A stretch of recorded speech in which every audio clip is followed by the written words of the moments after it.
Salut, c'est Olivier. Alors, je suis très content de te retrouver dans ce nouvel épisode. Et alors ici, je voudrais te poser une question répondre peut-être à une question, ou plutôt, de dire, est-ce qu'il faut être une sorte de champion, est-ce qu'il faut être une sorte vraiment d'expert reconnu pour pouvoir se lancer comme entrepreneur et pour pouvoir réussir dans l'entrepreneuriat. Je pose cette question parce que c'est vrai que parmi toutes les excuses qu'on peut parfois sortir quand on se dit ouais mais non c'est pas le bon moment pour me lancer comme entrepreneur, une des excuses qui ressort parfois c'est de dire ouais mais bon moi je suis pas vraiment un expert dans un domaine particulier ou je suis pas un champion dans un domaine particulier, donc je vois pas trop ce que je pourrais faire comme en étant entrepreneur. Alors une des premières choses que je voudrais te dire c'est que je vais te donner alors mon exemple, mon histoire. Alors c'est pas pour entre guillemets me la raconter, mais c'est pour donner vraiment quelque chose de véridique. Et voilà, bon, t'es pas encore une fois obligé de me croire, mais c'est vraiment comme ça que ça s'est passé. Donc moi, quand je me suis lancé comme entrepreneur, donc c'était aux alentours de 2017, donc ça fait un peu plus de 10 ans maintenant. Donc à l'époque, je travaillais j'avais un statut d'employé dans une boîte qui faisait de l'immobilier sur Internet. J'avais un job de chef de projet et ce que j'avais envie de faire à l'époque, c'était de passer indépendant. Voilà. Bon, en gros, j'avais pas forcément d'idée exacte de ce que ça allait donner, mais en tout cas, il y a une chose que je voulais, c'était de devenir indépendant. J'avais plus envie d'être salarié. Et c'est vrai qu'il y avait un truc qui me bottait pas mal, c'était le développement web, le développement d'applications web, même si j'étais très loin d'être un expert. Alors j'avais déjà chipoté un petit peu là-dedans, j'avais déjà fait quelques petits trucs là-dedans, et bien entendu je partais pas complètement de zéro, mais j'étais loin, très très très très loin d'être un expert connu, reconnu là-dedans, et surtout j'avais jamais même bossé vraiment comme développeur en tant que salarié, parce que avant de bosser dans cette boîte-là, je prenais des appels auprès d'un service clientèle chez un opérateur téléphonique, puis voilà, je suis passé dans cette boîte-là comme chef de projet, mais j'avais chipoté un petit peu, mais j'avais jamais vraiment fait de manière professionnelle du développement. Mais bref, voilà, j'avais cette envie, je me dis, tiens, je vais me lancer comme ça. Et du coup, donc j'ai été un petit peu sur un coup de tête donner ma démission auprès de mon employeur. Puis donc du coup, j'ai eu un mois et demi de préavis. Et pendant ce mois et demi, donc j'avais pas de clients forcément à ce moment-là, je me suis mis à rechercher des clients et je l'ai fait un peu de manière particulière puisque plutôt que d'aller chercher des clients, ce que j'ai fait, c'est que j'ai simplement été voir dans les offres d'emploi des entreprises dans la région, dans ma région en tout cas, qui recherchaient des développeurs. Et plus particulièrement des sociétés qui recherchaient des développeurs depuis un certain temps et donc qui a priori ne les avaient toujours pas trouvés.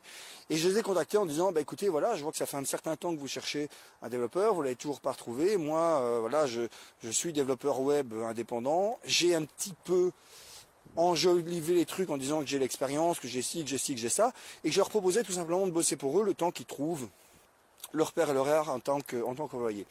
Et ça a fonctionné puisqu'il y a une entreprise qui m'a répondu, j'ai été rencontré, etc. Et qui cherchait justement quelqu'un qui avait l'expérience, qui pouvait être une sorte de consultant senior pour encadrer un petit peu leur équipe de développeurs. Et je t'avoue que là, oui, je l'ai fait un petit peu au baratin. Et je me suis vendu comme un expert, et puis je me suis dit, voilà, ça a signé, ça a fonctionné, j'ai eu un contrat, à l'époque c'était plutôt maigre, dans le sens que c'était 350 € par jour, mais bon, franchement, pour débuter comme indépendant, c'était pas mal, surtout que c'était un quasiment full time, je pense que c'était plutôt 3 jours semaine, quelque chose comme ça. Et j'y étais comme ça. Et du coup, après, je me suis dit, voilà, Olivier, maintenant, tu n'as plus le choix, tu as un mois et demi pour devenir, entre guillemets, l'expert qu'ils s'attendent à recevoir dans un mois et demi. Et donc là, je me suis mis à étudier à fond tout ce que j'avais besoin de savoir. Je me suis mis vraiment à étudier, à lire des bouquins, à faire des exercices, etc., etc., etc. Et puis, j'y ai été. Bon. Pourquoi je te raconte tout ça? De nouveau, c'est pas pour me la péter, c'est pas pour dire que voilà, j'ai réussi, je suis un surhomme. Non, franchement, loin de moi de cette idée. Mais ce que je veux dire par là, c'est que finalement, un consultant, c'est quoi? Ou quelqu'un en tout cas qui devient entrepreneur, c'est quoi? C'est quelqu'un qui va répondre simplement à une problématique d'un client et qui va réussir à répondre à cette problématique de manière correcte. Peu importe finalement, est-ce que tu es vraiment l'expert reconnu? Non.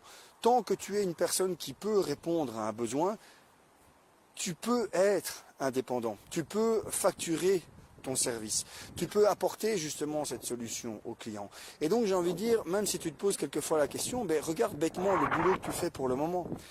Si tu es salarié, alors tu vas me dire ça ne marche pas forcément pour tout le monde, mais pour un certain nombre de jobs, pour un certain nombre de personnes, le boulot que tu fais maintenant, t'amènes des compétences, t'amènes une expertise, et ça pourrait te permettre tout simplement de lancer quelque chose qui tourne autour de ça, et qui permettrait tout simplement de devenir entrepreneur sur base de ce boulot-là. Bon, encore une fois, je ne connais pas ta situation, je ne connais pas ton boulot, il y a peut-être des boulots où ça ne pourrait pas marcher, mais tu vois un petit peu l'idée. Ce que je veux dire par là, c'est que si tu veux devenir à un moment donné expert dans un domaine, c'est quoi être expert dans un domaine? C'est en connaître plus que la majorité des gens. Et il y a un truc qu'il faut que tu saches, c'est que la majorité des gens, sur un domaine particulier, ne connaissent pas forcément grand-chose. Et donc si toi, à un moment donné, tu as un focus hyper important sur un domaine, sur un sujet, sur une expertise, et que tu passes quelques semaines à étudier tout ce que tu peux étudier sur ce domaine-là, à lire des bouquins, à regarder des vidéos, éventuellement à suivre des formations, à mettre en pratique, etc., etc., etc.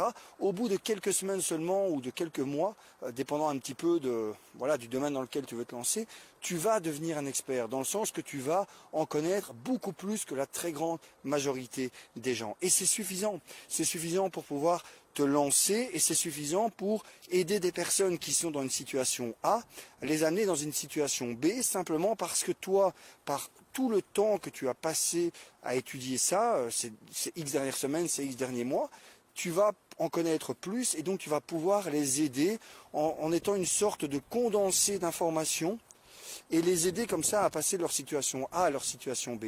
Et puis au fur et à mesure, c'est-à-dire que peut-être qu'au début, forcément, tu ne pourras pas aider des experts, des personnes qui en connaissent beaucoup dans le domaine. Tu vas peut-être aider des débutants, mais toi-même, tu vas continuer à te former, tu vas continuer à apprendre, tu vas continuer à développer des nouvelles techniques, tu vas continuer à apprendre de nouvelles techniques par rapport à ce domaine-là. Et donc à un moment donné, tu pourras changer peut-être de gamme, et donc tu pourras commencer à aider des personnes qui en connaissent déjà plus sur le sujet, mais toi à ce moment-là tu en connaîtras encore plus qu'elles, et donc tu pourras peut-être facturer plus pour ton service.